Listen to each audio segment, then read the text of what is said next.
And you mentioned something interesting there. Doctors are very much risk averse. They're not following a structured pathway, whether that's in training, medical school. There's a natural progression. There's some kind of career ladder there.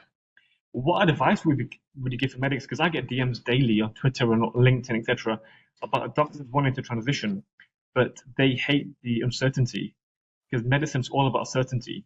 We are inherently averse to clinical uncertainty.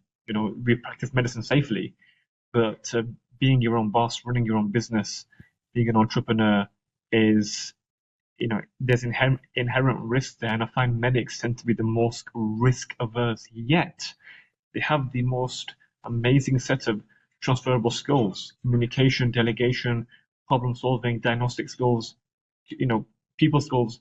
They are just underutilized. I always say this: medics are the dumbest smart people in the world. So what advice would you give for medics wanting to transition into full-time coaching in terms of what would be your top 3 pieces of advice? Because there's loads. Literally, I get 100 DMs a week from people wanting to transition. What would be Yusef's top 3 advice for medics wanting to transition into a different career? So just to comment on that risk aversion, I think that attitude to risk is very appropriate to the job itself. As you say, it's suited because within clinical medicine, you are not rewarded for taking risks. If you're a surgeon, you decide to just take a punt at a risky procedure, there's very little upside to doing that. We have to look at the stats and the guidelines and be informed by that. So at the micro level, it's very appropriate. On the macro level, in terms of career planning and stuff, this is where I think that you're referring to, that we are within the private sector, you are rewarded for taking risk. And that's the whole point of why entrepreneurs are paid more, because they're compensated by the market for the risk that they take.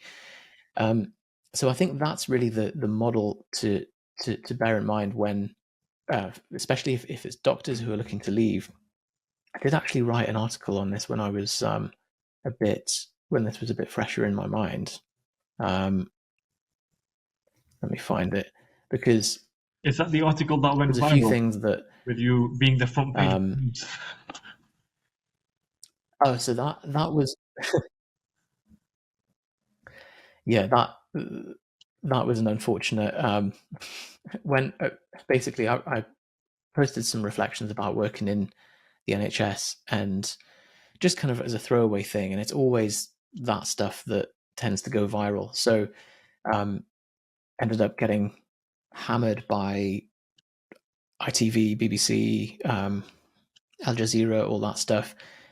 The main takeaway is don't get involved in mainstream media. But luckily not. I didn't take up any of the interviews, but I just think they're just selling clicks rather than truth. Anyway, what I was going to say was just looking back at this article, that it was one of those things I wrote when the iron was hot.